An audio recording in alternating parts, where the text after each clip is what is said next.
बहुत समय पहले की बात है। किसी गांव में बाबूलाल नाम का एक पेंटर रहता था।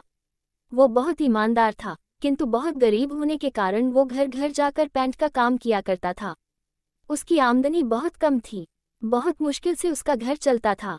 पूरा दिन मेहनत करने के बाद भी वो सिर्फ 2 वक्त की रोटी ही जुटा पाता था। वो हमेशा चाहता था कि उसे कोई बड़ा काम मिले जिससे उसकी आमदनी अच्छी हो, पर वो छोटी काम भी बड़े लगन और ईमानदारी से करता था। एक दिन गांव के जमींदार ने बुलाया और कहा, सुनो बाबूलाल, मैंने तुम्हें यहाँ एक बहुत जरूरी काम के लिए बुलाया है। क्या तुम वो काम करोगे? बाबूलाल, जी हजूर, जरूर करूँगा। बताइए क्या काम है? जमींदार, मैं चाहता हूँ तुम मेरे नाव पेंट करो और ये काम आज ही हो जाना चाहिए। बाबूलाल, जी हजूर, ये काम मैं आज ही कर दूंगा।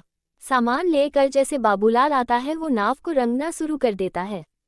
जब बाबूलाल नाव रंग रहा था तो उसने देखा नाव में छेद था।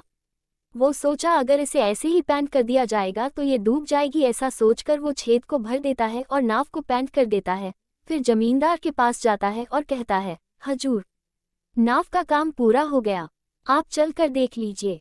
फिर वो दोनों नदी किनारे जाते हैं। नाव को देखकर जमींदार बोलता है, अरे वाह बाबूलाल, तुमने तो बहुत अच्छा काम किया है। ऐसा करो, तुम कल सुबह आकर अपना पैसा ले जाना। उसके बाद वो दोनों अपने अपने घर चले जाते हैं। अगले दिन जमींदार के परिवार उसी नाव में नदी के उस पार घूमने जाते हैं।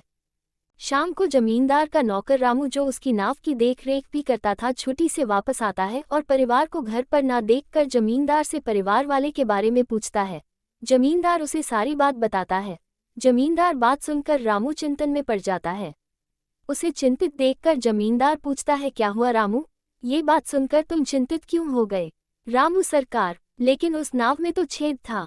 रामू की बात सुनकर जमींदार भी चिंतित हो जाता है। तभी उसके परिवार वाले पूरा दिन मौज मस्ती करके वापस आ जाते हैं।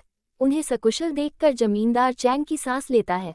फिर अगले दिन जमींदार बाबूलाल को बुलाता है और कहता है, ये लो बाबूलाल, तुम्हारा मेहनत का पैसा।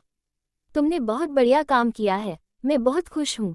पैसे गिनने के बाद बाबूलाल हैरान हो जाता है क्योंकि वो पैसे ज्यादा थे। वो जमींदार से कहता है, हजूर, आपने मुझे गलती से ज्यादा पैसे दे दिए हैं। जमींदार, नहीं बाबूलाल, ये मैंने तुम्हें गलती से नहीं दिए, ये तुम्हारी मेहनत का ही पैसा है, क्योंकि तुमने बहुत बड़ा काम किया है। तुमने इस नाव की छेद को भर दिया जिसके बारे में मुझे पता भी नहीं था। अगर तुम चाहते तो उसे ऐसे भी छोड़ सकते थे, पर तुमने ऐसा बिल्कुल नहीं किया, जिसके लिए मेरे परिवार सुरक्षित घर वापस आ गए हैं।